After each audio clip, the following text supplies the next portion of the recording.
Fala pessoal, bom dia, boa tarde, boa noite. Neste nosso encontro, a gente vai conversar sobre as orientações que estão na cartilha do participante para a prova de redação do Enem 2022. É mais uma oportunidade que a gente dá a você para você rever toda a estrutura da redação, todos os detalhes, para a gente esmiuçar essa cartilha que foi lançada pelo próprio INEP e que, portanto, é a base da correção do Enem, para você entender bem o que vai ser cobrado, tá bom? Então, sem mais delongas, vamos adiante. A primeira questão que a gente discute é quais são as razões para se atribuir nota 0 a uma redação. É óbvio que qualquer aluno do nosso curso sabe exatamente o que pode atribuir nota 0, mas aí estão algumas observações que a cartilha traz e que, como a gente disse, não custa nada revisar. Primeira coisa, fuga total ao tema, né? Ou seja, pediu para você escrever sobre X e você escreve sobre Y. Não obediência ao tipo dissertativo argumentativo, ou seja, o texto não é dissertativo. De repente você fez uma narração, você escreveu uma poesia, e eu imagino que ninguém do nosso curso é louco para fazer isso, né? Extensão de até 7 linhas manuscritas, qualquer que seja o conteúdo, ou extensão de até 10 linhas escritas no sistema Braille. Não temos nenhum aluno que utiliza o sistema Braille, mas vejam aí, extensão de até 7 linhas manuscritas, ou seja, no mínimo 8 linhas para uma redação. É óbvio também que você, fera, está preparado para escrever ali perto de 30 linhas ou mesmo as 30 linhas. Nem pensar em escrever 8, né? Cópia de textos da prova de redação ou do caderno de questões, sem que haja pelo menos 8 linhas de produção própria do participante. Veja, é aquela questão de uma espécie de plágio, né? Você copia um trecho e não há pelo menos 8 linhas produzidas por você. Então, de repente, você escreveu 15 linhas, mas dessas 15, de repente, 9 ou 10 linhas eram de outros textos, né? Então, você não teve a produção de pelo menos 8. Desenhos e outras formas propositais de anulação em qualquer parte da folha de redação. Números ou sinais gráficos sem função evidente em qualquer parte do texto ou da folha de redação. Parte deliberadamente desconectada do tema proposto. Impropérios e outros termos ofensivos, ainda que façam parte do projeto de texto. E aí, preste muita atenção, aqui, claro, ele está falando de desenhos, formas propositais de anulação. Em tempos antigos já tivemos gente que colocou receita de bolo no meio da redação para testar se a redação era realmente corrigida. Então coisas desse tipo vão acarretar nota 0. Né? Impropérios é o mesmo que palavrões ou insultos. Então você aí tenha cuidado, mesmo que isso faça parte do seu projeto de texto, você não deve utilizar esses termos ofensivos. Então, a turminha aí apaixonada por política, cuidado para não estar chamando um de fascista e outro de ladrão, né? Para não estar com essas agressões gratuitas, porque isso pode prejudicar seu texto, tá? E aí vem uma espécie de resuminho, né? Procure escrever sua redação com letra legível para evitar dúvidas no momento da avaliação.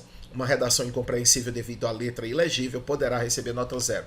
Claro que isso seria uma redação inteiramente ilegível, né? De todo jeito a gente chama a atenção aí, eu chamo a atenção principalmente de alguns alunos e alunas que querem escrever com letra bem pequena para poder escrever muito e muitas vezes deixam palavras ilegíveis. Eu mesmo aponto esses problemas durante a correção, durante o ano, mas alguns não entendem o conselho, insistem em fazer isso e a gente chama a atenção porque essa redação vai ser escaneada, ela vai ser corrigida no computador, dificulta ainda mais a leitura. Então o aviso está dado e gravado, né? Cuidado com letra ilegível. Não faça destaques no título ou marcas de finalização do texto que possam ser considerados desenhos ou formas de identificação. Ou seja, nem pense em assinar sua redação, por exemplo, né? Assine apenas um local destinado a isso na folha de redação. Não se identifique em seu texto de forma alguma. Você está vendo isso, né? Não coloque o seu nome assinando ali no final a redação e tal. Existe um local destinado a isso, então cuidado para não usar a folha do texto exatamente para colocar nenhum tipo de identificação, porque isso vai acarretar nota 0, tá bom? Como o título da redação é avaliado? Uma segunda pergunta. Primeiro que o título não vale nada, e isso a cartilha diz, né? O título é um elemento opcional da produção da sua redação. Veja, você tem 30 linhas disponíveis. Se você gasta uma linha com um título, é uma linha a menos. Tem gente que gasta uma linha com o título, pula uma linha para começar o texto. Ou seja, gastou 2 linhas do texto já, né? 2 linhas de 30 é quase 10% do texto. Você já parou para pensar nisso? Né? 10% seriam 3 linhas. Então, tenha cuidado aí. O título não é necessário, portanto, não tem para que você colocar título, né? Onde tem lá em cima o tema, você repete o tema que foi dado, tranquilo, e começa o seu texto e usa as 30 linhas, se assim for possível, né? Mais uma vez, ele alerta para o uso de desenhos, sinais gráficos, sem função evidente, impropérios, insultos e por aí vai. Você sabe que a sua redação é analisada em 5 competências, né? Então vamos ver o que a cartilha do participante diz sobre cada uma dessas competências. A competência 1 está aí: demonstrar domínio da modalidade escrita formal da língua portuguesa.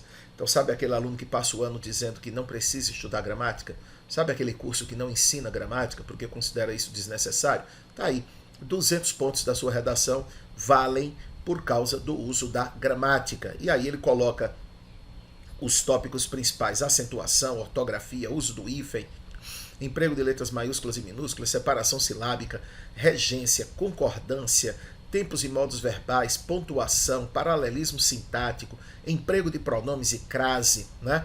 Adequação à modalidade formal, isso é, ausência de registros informais e marcas da oralidade, né? Emprego de vocabulário preciso. E olha, a gente tem um orgulho danado de dizer que a gente trabalha todos esses conceitos no nosso curso de redação e linguagens. Absolutamente todos esses conceitos. Tenho a consciência limpa de que não negligencio o aspecto gramatical sob a alegação de que isso não é importante. É importante sim. A gente trabalhou todos esses conceitos e espero que você coloque isso em prática. A gente corrige sua redação com rigor gramatical. Muitos chiam por causa disso, muitos reclamam, mas eu não estou nem um pouquinho incomodado com isso, porque é meu dever. É dever de um curso completo de redação e linguagens trabalhar gramática, e isso a gente faz a fundo, tá bom? Quem não faz, paciência. Então tá aí a competência 1. E aí, como é que se dá essa pontuação, né? Então tá ali 0 ponto, demonstra desconhecimento da modalidade escrita formal da língua portuguesa, é aquele texto absolutamente catastrófico, né? 40 pontos, um domínio precário da norma formal, né? Da escrita formal, com muitos desvios gramaticais. 80 pontos, demonstra domínio insuficiente da modalidade escrita formal da língua portuguesa, com muitos desvios gramaticais também, de escolha de registro, ou seja, escolha de vocabulário e das convenções da escrita. 120 pontos, né? Demonstra domínio mediano, com alguns desvios gramaticais, então é aquele texto mais ou menos ali, que traz muitos erros de pontuação, de acentuação, né? Alguns problemas. 160 pontos, que é o mais comum, né? A pessoa tem um bom domínio e apresenta poucos desvios gramaticais e de convenção da escrita. E os desejados 200 pontos nessa competência, há quem diga que a competência mais difícil para conseguir 200 pontos seria essa, demonstra excelente domínio da modalidade escrita formal. E aí ele diz: desvios gramaticais ou de convenções da escrita serão aceitos somente como excepcionalidade e quando não caracterizarem reincidência. Ou seja, de repente você errou um acento num texto todo, então não há reincidência. Você errou uma vírgula, é uma coisa excepcional, não atrapalhou nada, então você pode levar 200 pontos. A partir do momento que você erra com certa frequência, errou 3, 4 vírgulas, errou 3, 4 acentos, significa que você reincide naquele problema. Então, você apresenta alguma dificuldade em relação àquele conhecimento gramatical e aí você acaba levando 160 pontos, tá? Então, de fato, uma competência muito difícil de conseguir os 200 pontos, justamente por isso. Aí chegamos à competência 2, compreender a proposta de redação e aplicar conceitos das várias áreas de conhecimento para desenvolver o tema, dentro dos limites estruturais do texto dissertativo argumentativo em prosa. Então, observe que há 3 questões que são levantadas na competência 2. Compreender a proposta, aplicar conceitos de várias áreas do conhecimento e obedecer a estrutura do texto dissertativo argumentativo, né? Primeiro caso, a proposta, compreender a proposta, é a questão do tema, é você entender exatamente qual é o tema, né? E aí a gente tem dito a vocês, disse a vocês durante o ano, procure ao longo do texto repetir o tema ao pé da letra ou com outras palavras. A repetição do tema, dos substantivos que fazem parte do tema, ajuda a marcar para o corretor que você compreendeu a proposta, que você está falando exatamente sobre aquilo que foi colocado, que você não tangenciou ou que você não está falando de forma superficial. Por exemplo, ano passado, o tema sobre registro civil, né, e a questão da cidadania. Muita gente falou do registro civil e esqueceu o elemento cidadania. Então isso vai comprometer sua redação, né? Aplicar conceitos de várias áreas de conhecimento, ou seja, poder recorrer à história, à filosofia e à sociologia, à literatura, para escrever o seu texto. E escrever desenvolvendo dentro dos limites estruturais do texto dissertativo argumentativo em prosa, que é aquilo que a gente ensina o ano todo, introdução, desenvolvimento, conclusão, com todos aqueles elementos, né? Alguns cuidados essenciais, veja, leia com atenção a proposta da redação e os textos motivadores para compreender bem o que está sendo solicitado. Não copie os textos motivadores, mas veja que eles dão um direcionamento do que você eventualmente poderia trazer no seu texto, né? Reflita sobre o tema proposto para definir qual será o foco da sua discussão, isto é, para decidir como abordá-lo, qual será o ponto de vista adotado e como defendê-lo. Aquela organização antes de começar a escrever o texto. A primeira coisa não é o primeiro parágrafo, a primeira coisa é você fazer uma espécie de organograma da estrutura do seu texto, aquilo que a gente chama de projeto de texto. Faça um projeto, desenhe em algum lugar, qual é a ideia central, qual será o D1, qual será o D2, o que é que você vai usar para justificar o D1, o que é que você vai usar para justificar o D2, exemplos, referências históricas, referência a um livro, a filósofos, sociólogos. Organize isso previamente, coloque as peças do quebra-cabeça na mesa para só depois começar a montá-lo. Não copie trechos dos textos motivadores. A recorrência de cópia é avaliada negativamente e fará com que sua redação tenha uma pontuação mais baixa ou até mesmo seja anulada como cópia, né? Então nada de copiar. Aí você vai dizer, e um gráfico, por exemplo? Não há problema. Agora faça uma leitura do gráfico. Você não precisa escrever exatamente o que está no gráfico. Você escreve com outras palavras, usando uma paráfrase, tá bom? Evite ficar preso às ideias desenvolvidas nos textos motivadores. Veja, você pode se apropriar dessas ideias para construir sua argumentação, mas não deve se esquecer de utilizar informações que extrapolem a prova de redação e sejam relacionadas a uma área do conhecimento, que é o que a gente chama de repertório sociocultural. Ou seja, você pode até aproveitar alguma ideia de um texto motivador, mas desenvolva com as suas palavras, com as suas ideias. Traga algo autoral, traga algo novo para o seu texto. Selecione, a partir de seus conhecimentos próprios, e não apenas os textos motivadores, informações de áreas de conhecimento pertinentes ao tema. Foi isso que a gente acabou de dizer, né? Pense se você lembra de alguma coisa da filosofia, da sociologia, algum fato histórico que seja relacionado com o tema, algum livro da nossa literatura, algum autor que trabalhou com aquela temática, né?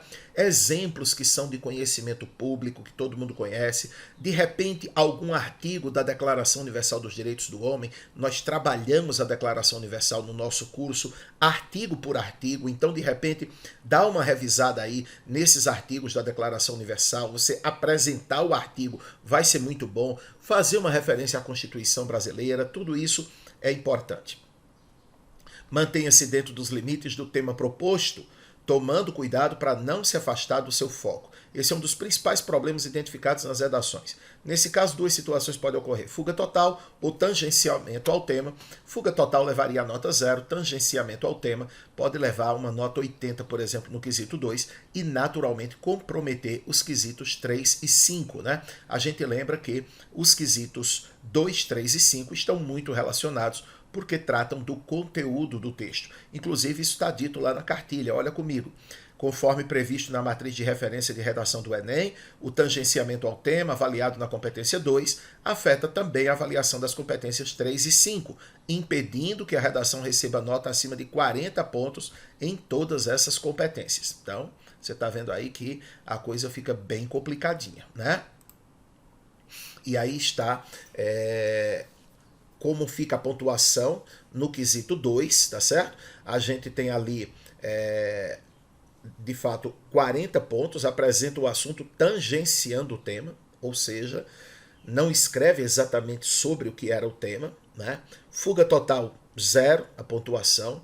80 pontos, desenvolve o tema recorrendo à cópia de trechos, né? Ou apresenta domínio insuficiente de texto dissertativo argumentativo, então aquele texto que não traz muita coisa autoral, que praticamente repete o que estava nos textos de apoio. 120 pontos, tem uma argumentação previsível, apresenta domínio mediano do texto dissertativo argumentativo. 160 pontos, apresenta uma boa argumentação, consistente, né? Com proposição, argumentação e conclusão, mas 200 pontos quando você tem uma boa argumentação a partir de um repertório sociocultural produtivo. O que é que significa esse repertório sociocultural produtivo? De fato, o que você colocou de repertório se enquadra bem no tema. Porque tem gente que coloca uma coisa que não tem nada a ver. Muitas vezes faz referência a uma teoria de um sociólogo, de um filósofo, forçando a barra em relação àquele tema, não se enquadra bem naquele tema. Muitas vezes faz referência a um filme e o filme nem trata daquele assunto, sabe? Às vezes é uma cena do filme que fala ali muito longe daquela situação e tal, e aí você força a barra querendo incluir isso no texto. Então isso é o que a gente chama de repertório não produtivo, ou seja, você buscou outra área do conhecimento, mas isso não produz uma argumentação consistente para a sua redação, tá bom?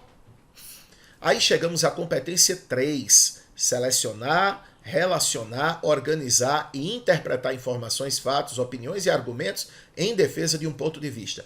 Algo que está intimamente ligado à competência 2, né? Então aí, veja, o que é que se deve observar? Defina qual é o seu ponto de vista, veja quais são as ideias que você pode usar para justificar seu ponto de vista, verifique as informações, os fatos, as opiniões, os argumentos, né? Como você organiza essas ideias. Observe com atenção introdução e conclusão para garantir que a coerência foi mantida entre o início e o final da redação. Aqui a gente chama a atenção porque ele coloca principalmente nesse item 3, verifique se as informações, os fatos, as opiniões e os argumentos selecionados são pertinentes para a defesa do seu ponto de vista. Ou seja, se eles estão de fato ligados ao seu ponto de vista, né? Que ponto de vista é esse, Menelau? É o que você coloca no D1 e no D2. Quando você apresenta uma problemática dizendo lá que aquele assunto tem ligação com isso e aquilo, o D1 e o D2 devem ter uma frase inicial, que é o que a gente chama de tópico frasal, né? Então, quando você diz, por exemplo, que o problema X se deve a uma espécie de negligência governamental, isso é muito comum aparecer, né? Mas que negligência seria essa? Em que o governo peca e que gera aquele tipo de problema, certo? Então, aqui, quando você apresenta fatos, informações, né, os argumentos que você seleciona, o repertório sociocultural que você seleciona, tudo isso tem que estar na defesa do seu ponto de vista. Então, isso tem muito a ver com uma organização prévia. Tanto é que a competência trata exatamente disso. Selecionar, relacionar, organizar, interpretar informações, fatos, opiniões. Então, quem organiza o texto antes de começar a escrevê-lo tem menos chance de pecar na competência 3, né? Estaria mais apto, digamos, a conseguir uma pontuação máxima aí. Então ele reforça, observe se os argumentos apresentados convergem para a defesa do seu ponto de vista, verifique se todos eles estão bem desenvolvidos e não deixam lacunas de sentido para serem preenchidos pelo leitor. A gente chama a atenção do seguinte, né? Evite trazer algum fato novo, alguma informação nova no final dos parágrafos. Por exemplo, fazer a referência a uma teoria sociológica ou filosófica no final do parágrafo. Não. Procure fazer isso no meio do parágrafo. Utilize isso para reforçar o seu ponto de vista. Não jogue isso no final, porque de repente a ideia pode ficar aberta. A ideia pode não ser desenvolvida justamente porque você colocou lá no final do parágrafo. Então, use o final do parágrafo para fechar o raciocínio, né? inclusive com elementos conclusivos, como logo, então e portanto, mesmo nos fins dos parágrafos, e não apenas na conclusão, tá bom? Mas atente para esse detalhe. Evite uma informação nova, evite algo novo, diferente no final do parágrafo, porque você pode exatamente cometer o pecado de deixar essa informação sem estar bem desenvolvida, e aí você vai ser punido no quesito 3. Importante, lembre-se de que há uma limitação no número de linhas e, por esse motivo, seu texto deve ser construído apenas por informações, fatos, opiniões e argumentos que sejam pertinentes para a defesa do seu ponto de vista. Evite perder tempo com informações irrelevantes, repetidas ou excessivas e não se esqueça de reler seu texto com atenção antes de finalizá-lo. E aí está a pontuação. 0 ponto. Apresente informações, fatos e opiniões não relacionados ao tema e sem defesa de um ponto de vista. 40 pontos, não tem defesa de um ponto de vista e as informações são muito desconectadas, incoerentes. 80 pontos, apresente informações, fatos e opiniões relacionados ao tema, mas desorganizados ou mesmo contraditórios, né? 120 pontos, apresente informações, fatos e opiniões relacionados ao tema, limitados aos argumentos dos textos motivadores e pouco organizados, ou seja, o aluno não traz alguma coisa realmente diferente, nova, produzida por ele. 160 pontos, apresente informações, fatos e opiniões relacionados ao tema de forma organizada, com indícios de autoria em defesa de um ponto de vista.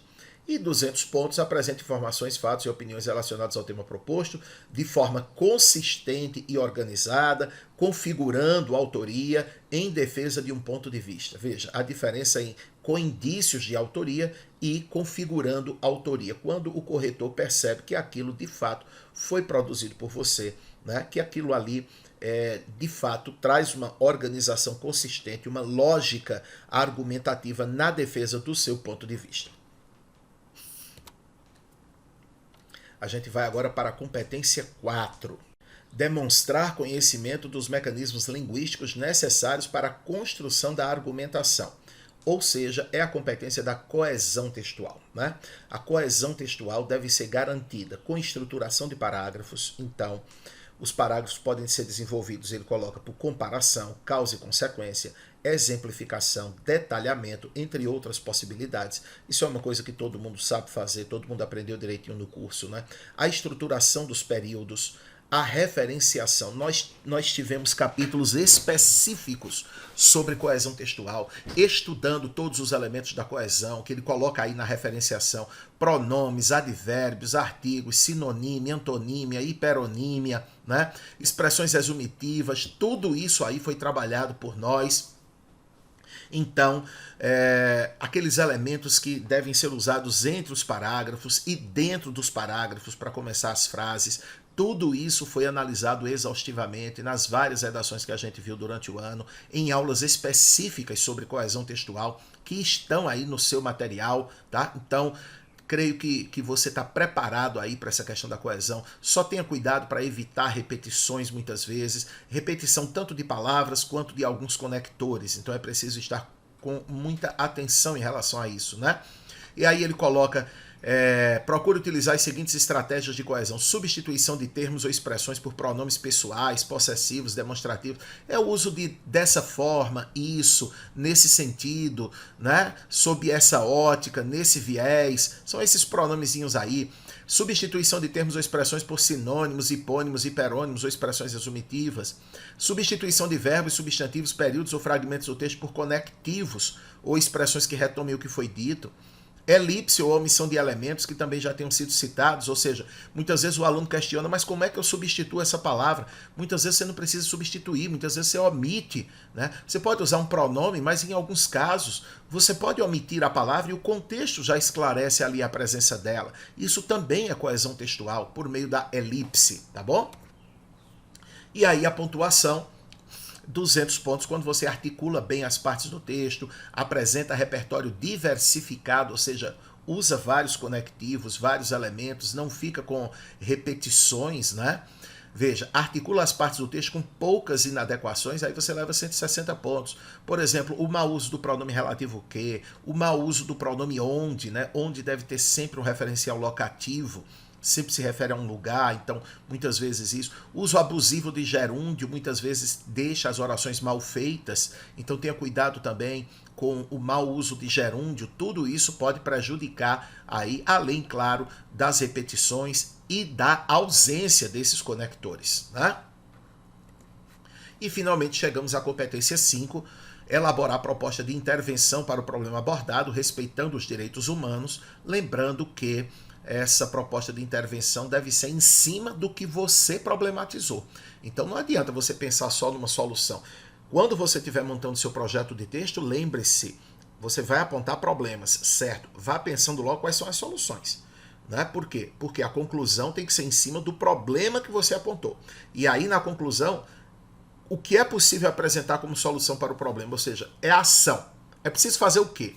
Quem deve executá-la? Poder executivo, legislativo, judiciário, a escola, a sociedade civil, organizações não governamentais. Quem vai fazer alguma coisa, né?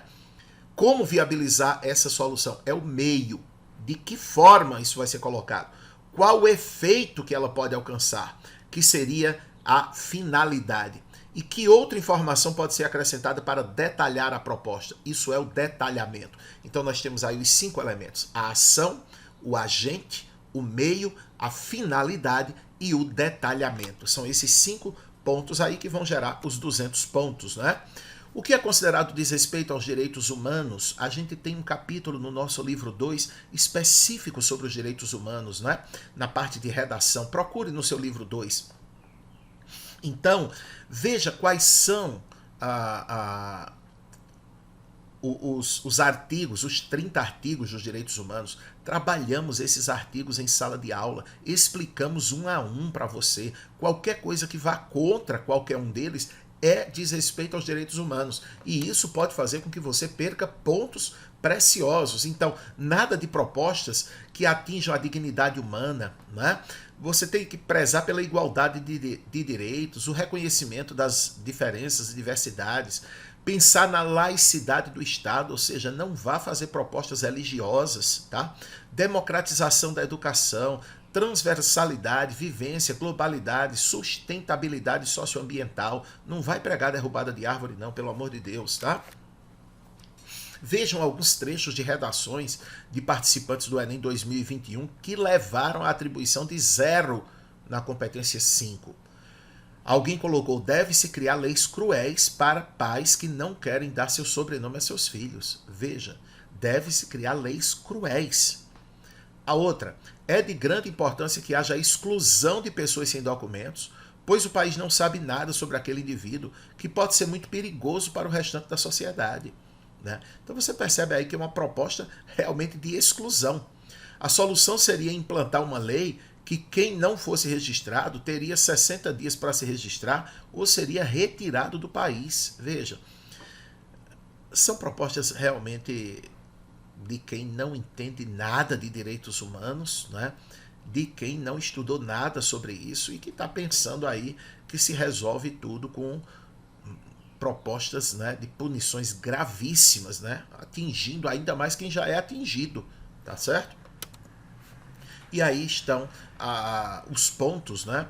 0 ponto, não tem nenhuma proposta. 40 pontos, proposta de intervenção vaga. 80 pontos, elabora de forma insuficiente proposta de intervenção relacionada ao tema ou não articulada com a discussão, né? Ou seja, a proposta não tem nada a ver com o texto. 120 pontos, elabora de forma mediana proposta de intervenção relacionada ao tema e articulada à discussão desenvolvida no texto. Normalmente é quando aparecem apenas 3 elementos dos 5. Quando aparecem 4 elementos, então leva 160 pontos, né? E 200 pontos quando apresenta todos os 5 elementos. Então você tem o agente, a ação, o meio, a finalidade e o detalhamento. Então, tendo os 5 elementos, você leva 200 pontos na competência 5. E para finalizar, então, a cartilha traz, acho que uns 7, 8 exemplos de redação nota 1000. A gente vai pegar um deles para mostrar tudo isso que a gente comentou agora numa redação nota 1000, né? A redação do Pedro Henrique Rezende Machado. Vamos dar uma olhada. Para a filósofa estadunidense Nancy Fraser, o conceito de justiça social funde-se em 2 frentes, sendo uma delas a do reconhecimento, referente à existência e à visibilidade de um determinado grupo, um indivíduo, perante o poder público e a sociedade. Veja, em duas frentes, sendo uma delas uma coisa que está muito ligada ao tema, que era a questão do registro civil, né? A do reconhecimento referente à existência e à visibilidade do indivíduo.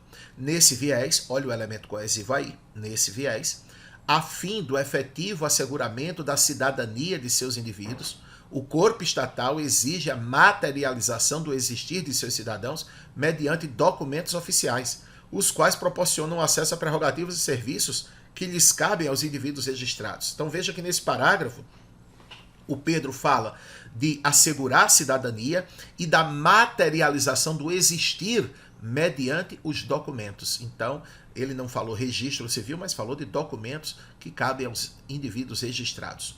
No entanto, mais um conectivo, não raras são as ocasiões em que não há tais registros, o que levanta debates acerca da importância dos documentos civis e da devida regularização dos cidadãos à garantia de acesso à cidadania plena. Olha outro termo que estava no título, garantia de acesso à cidadania plena.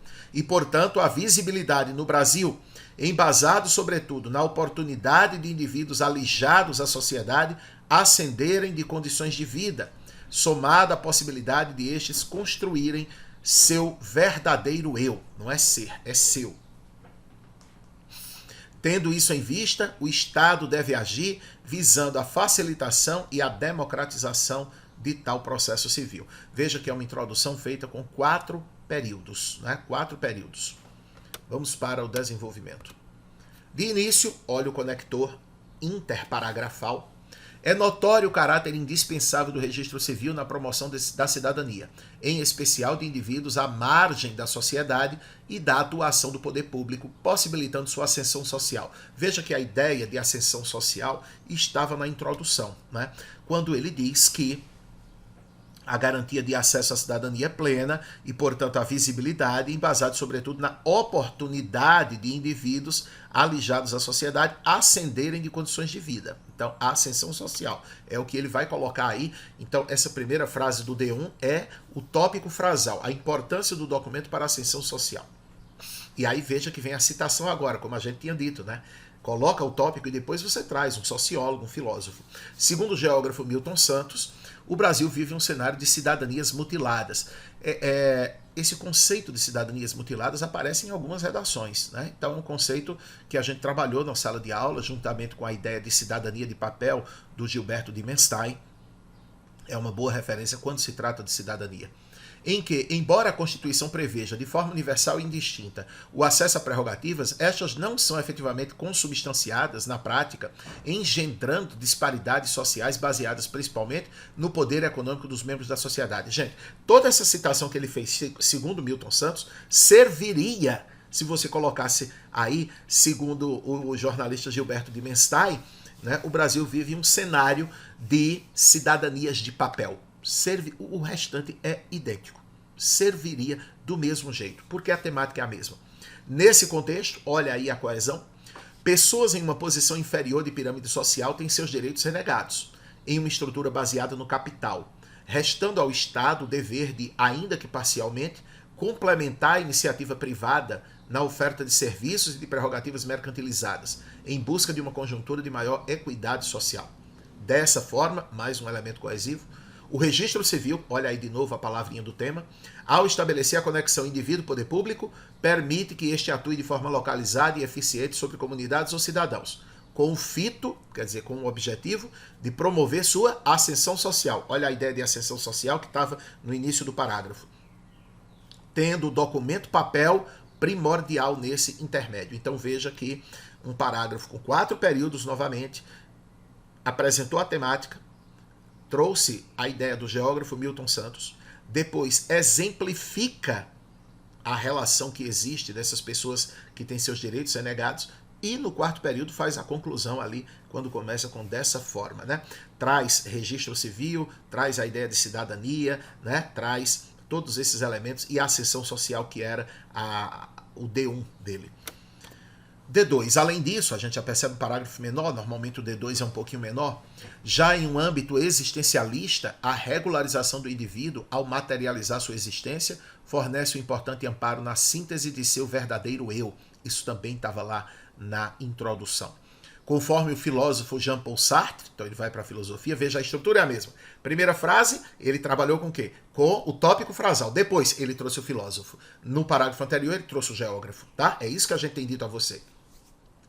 Conforme o filósofo Jean-Paul Sartre, o homem é dotado de liberdade para construir sua essência, mediante tomadas de decisões, porém apenas quando sobre ela precede a existência humana. Então, trouxe a ideia do Sartre. Agora vai exemplificar, veja só. Nessa perspectiva, tá vendo aí o elemento coesivo?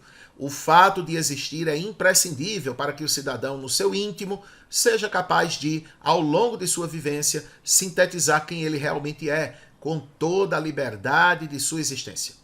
E aí vem a conclusão. Desse modo, a conclusão do raciocínio. O registro civil de uma família, olha de novo o registro civil, por exemplo, permitirá que esta, sob um regime de supervisão e auxílio do Estado, seja atriz de sua própria história, definindo a essência de cada um de seus membros e sintetizando de forma ativa seu legado às gerações futuras, tornando-se mais visíveis a elas, ao corpo estatal e à sociedade como um todo, o que ressalta sua cidadania. Veja que escreveu, tornando-se mais visíveis. Lembre-se de que o tema falava sobre visibilidade ou invisibilidade. E também ressalta sua cidadania. Olha a palavra cidadania presente novamente. Então, registro civil, invisibilidade, cidadania eram a essência dessa redação e o Pedro repete essas palavras ao longo do texto. Vamos para a conclusão, então.